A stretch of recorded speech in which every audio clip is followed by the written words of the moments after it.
தமிழ்நாட்டில் திருவாரூர் மாவட்டம் பூந்தோட்டம் அருகில் உள்ள திலதர்ப்பணபுரி என்ற பகுதியில் அருள்மிகு ஸ்வர்ணவல்லி சமேத முக்தீஸ்வரர் திருக்கோயில் அமைந்துள்ளது. இந்த ஆலயத்திற்குள் நுழையும் முன்பு வலதுபுறம் தனி சன்னதியில் அருள்பாலிக்கும் விநாயக பெருமான் மனித முகத்துடன் ஆதி விநாயகர் என்ற பெயரில் அற்புதமாக காட்சியளிக்கிறார். விநாயக பெருமான் ஆதி விநாயகர். ஆதி அப்படின்னா முதல். அம்பாள் திருமையிலிருந்து முதல்ல மஞ்சள் பிடித்து உருவான விநாயகர் எப்படி வந்தார் அப்படின்னா முதல்ல மனித முகமாக தான் உருவானார். அதுக்கப்புறமாக தான் அம்பாள் காவலுக்கு நிற்க சொல்லும்போது சிவபெருமான் அம்பாளை தரிசனம் பண்ண வரார். அப்போ சிவபெருமான் கேட்குற இந்த பிள்ளை யார் அப்படின்னு கேட்கும்போது தான் பிள்ளையாருங்கிற பேர் இருந்தது. அதுக்கப்புறமாக தான் சிவபெருமான் விநாயக பெருமானோட தலையை சம்ஹாரம் பண்ணி யானை தலையை கொண்டு வைக்கிறார். அதுக்கு முன்னாடி உள்ள மனிதமான கணபதி எங்கே இருக்கார் அப்படின்னா இங்கே தான் இருக்கார். ஆதி அப்படிங்கிற பேர். ஆதினா முதல், அந்தம்னா முடிவு.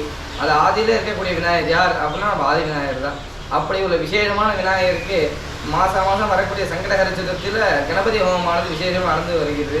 அதே விசேஷத்தோட மாசி மாதம் வரக்கூடிய மகா சங்கடஹர சதுர்த்தியில் சதுர்லட்ச ஜப ஹோமம் அப்படின்னு சொல்லக்கூடிய விசேஷமான ஹோமம் நடக்குது. அது அப்படின்னா என்ன? சதுர்லட்ச ஹோமம் அப்படின்னா என்ன அப்படின்னா விநாயகரோட மூலமந்திரத்தை 4 லட்சம் ஆவர்த்தி ஜபமாகவும் 40,000 ஆவர்த்தி ஹோமமாகவும் 6 கால பூஜையோட 50 சிவாச்சாரிய பெருமக்களோட ரொம்ப கும்பாபிஷேகம் எப்படி நடக்குமோ அதே மாதிரி சிறப்பான முறையில் இந்த ஹோமமானது நடந்துட்டு வருகிறது.